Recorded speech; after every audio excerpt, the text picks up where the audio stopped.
Hello guys, കോക്കാച്ചിൻ യുകെയുടെ പുതിയൊരു വീഡിയോയിലേക്ക് എല്ലാവർക്കും സ്വാഗതം. നമ്മൾ കോവിഡിന് ശേഷം ഇവിടെ സ്റ്റുഡൻസ് ആയിട്ടുണ്ടായിരുന്ന ഒരു PSW ഉണ്ടായിരുന്ന ഒരുപാട് പേര് പല കെയർ ഹോമിലും ഫ്രീ സ്പോൺസർഷിപ്പ് കിട്ടി വർക്ക് ചെയ്യുന്ന ഒരുപാട് പേരുണ്ട്. ഞാൻ റീസെന്റ് ഇങ്ങനെ സ്പോൺസർഷിപ്പ് കിട്ടിയ എൻ്റെ ഒരു ഫ്രണ്ടായിട്ട് ഞാൻ സംസാരിച്ചായിരുന്നു. അപ്പോൾ എൻ്റെ ഫ്രണ്ട് പറഞ്ഞ കാര്യം എന്ന് പറഞ്ഞു കഴിഞ്ഞാൽ അവിടെ ഒരു റെസിഡന്റിന് ചെരുപ്പ് ഇടിച്ച് കൊടുത്തില്ല എന്ന് പറഞ്ഞ് ഒരു സ്റ്റാഫിനെ അവർ പിരിച്ചുവിട്ടായിരുന്നു.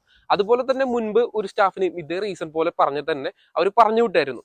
പിന്നെ അവിടെ സ്പോൺസർഷിപ്പിലുള്ള എല്ലാ സ്റ്റാഫിനും ഇന്റർവ്യൂ ഷെഡ്യൂൾ ചെയ്തു. അതായത് അവർക്ക് മാത്രം സ്പോൺസർഷിപ്പിലുള്ള സ്റ്റാഫിന് മാത്രം ഇന്റർവ്യൂ പിന്നെയും ഷെഡ്യൂൾ ചെയ്ത് പല റീസൺ ഉണ്ടാക്കി പല സ്റ്റാഫിനെ അവിടെ പറഞ്ഞു വിട്ടുകൊണ്ടിരിക്കുകയാണ്. അപ്പൊ ഇതിൽ നിന്ന് എനിക്ക് മനസ്സിലാവുന്ന കാര്യം എന്ന് പറഞ്ഞു കഴിഞ്ഞാൽ ഇപ്പോൾ പൈസ കൊടുത്ത് കയറാനും ആളുണ്ട് എന്ന് ഈ കെയർ ഹോം മാനേജ്മെന്റിന് അറിയാം. പൈസ കൊടുത്ത് കയറുന്ന ഒരുപാട് പേരുണ്ട്. ഇങ്ങനെ പൈസ കൊടുത്ത് കയറുന്ന ഈ രീതിയൊക്കെ ഈ കഴിഞ്ഞ കാലയളവിലാണ് ഇവിടെ നിലവിൽ വന്നത്. മുൻപൊക്കെ എന്ന് പറഞ്ഞാൽ ഫ്രീ ആയിട്ട് സ്പോൺസർഷിപ്പ് കിട്ടുമായിരുന്നു. ഇങ്ങനെ പൈസ കൊടുത്ത് കയറുന്ന രീതിയൊക്കെ ഒരുവിധം ഇവിടെയുള്ള ആൾക്കാരെ പഠിപ്പിച്ചത് നമ്മൾ മലയാളികൾ തന്നെയാണ്. ഇങ്ങനെ പറയാനായിട്ട് പല റീസണുകളുണ്ട്. ഇതിനൊരു എക്സാമ്പിൾ ആയിട്ട് പറയുകയാണെങ്കിൽ ഇപ്പൊ എനിക്ക് പേഴ്സണലി അറിയുന്ന ഒരു ഏജൻസി, ഞാൻ വർഷങ്ങൾക്ക് മുൻപ് വർക്ക് ചെയ്തുകൊണ്ടിരുന്ന ഒരു ഏജൻസി, അവിടെ വിട്ട ഒരു സ്റ്റാഫിനെ, കെയർ ഹോമിൽ വർക്ക് ചെയ്തുകൊണ്ടിരുന്ന ഒരു സ്റ്റാഫിനെ ആ മാനേജ്മെന്റ് റിക്രൂട്ട് ചെയ്യാനായിട്ട് തീരുമാനിച്ചു. കാരണം ആ സ്റ്റാഫ് വളരെ ഹാർഡ് വർക്ക് ആയതുകൊണ്ട് ഫ്രീ ആയിട്ട് സ്പോൺസർഷിപ്പ് കൊടുക്കാം, അവനെ അവിടെ റിക്രൂട്ട് ചെയ്ത് അവരുടെ സ്റ്റാഫ് ആക്കാം എന്ന് വിചാരിച്ചു.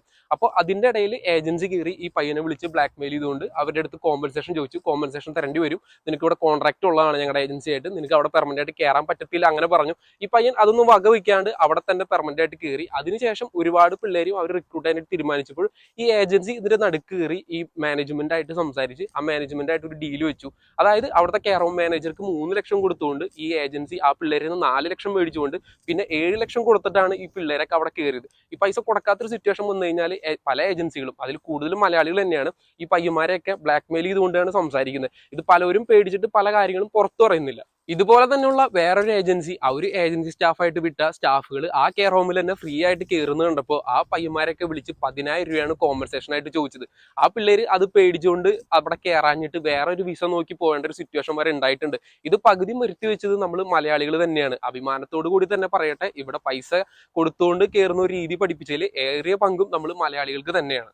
ഇനി ഞാൻ അറിയുന്ന ഒരു കെയർ ഹോമിൽ വർക്ക് ചെയ്യുന്ന ഒരു സ്റ്റാഫ് അവിടെ 3 വർഷമായിട്ട് ഫ്രീ സ്പോൺസർഷിപ്പിൽ വർക്ക് ചെയ്തുകൊണ്ടിരിക്കുകയാണ്. അപ്പോൾ അവർക്ക് വിസ എക്സ്റ്റെൻഡ് ചെയ്യേണ്ട സമയമായി. ആ സമയമായി അതുവരെ വെയിറ്റ് ചെയ്ത് നിന്നിട്ട് ആ കെയർ ഹോം മാനേജ്മെന്റ് ആ സ്റ്റാഫിന്റെ അടുത്ത് സംസാരിച്ചെന്ന് പറഞ്ഞു കഴിഞ്ഞാൽ, നിങ്ങൾക്ക് ഇനി വിസ 3 വർഷം കൂടെ എക്സ്റ്റെൻഡ് ചെയ്ത് തന്നു കഴിഞ്ഞാൽ 2 വർഷത്തിനുള്ളിൽ നിങ്ങൾക്ക് 5 വർഷം ആകുമ്പോൾ നിങ്ങളിവിടെ PR ആണ്. പിന്നെ PR കിട്ടി കഴിഞ്ഞിട്ടും നിങ്ങളിവിടെ 5 വർഷം ഈ കെയർ ഹോമിന് വേണ്ടി തന്നെ വർക്ക് ചെയ്യാം എന്നുള്ളൊരു ബോണ്ട് എഴുതി തന്നു കഴിഞ്ഞാൽ നിങ്ങൾക്ക് വിസ എക്സ്റ്റെൻഡ് ചെയ്ത് തരാം എന്നാണ് പറഞ്ഞത്. പിന്നെ ആൾക്ക് വിസ അവരുടെ കാലാവധി കഴിയുന്നതുകൊണ്ടും വേറൊരു ഓപ്ഷൻ ഇല്ലാത്തതുകൊണ്ടും അവർക്ക് അത് അവിടെ തന്നെ ആ ബോണ്ട് എഴുതി കൊടുത്തുകൊണ്ട് എക്സ്റ്റെൻഡ് ചെയ്യുന്ന ഒരു രീതി വരെ ഇവിടെ വന്നു തുടങ്ങിയിട്ടുണ്ട്. വളരെ അഭിമാനത്തോടു കൂടി തന്നെ പറയട്ടെ, ഈ പറഞ്ഞ കെയർ ഹോം മാനേജ്മെന്റും മലയാളികൾ തന്നെയാണ്. ഇനി നിങ്ങൾ പറ, മലയാളി പൊളിയല്ലേ?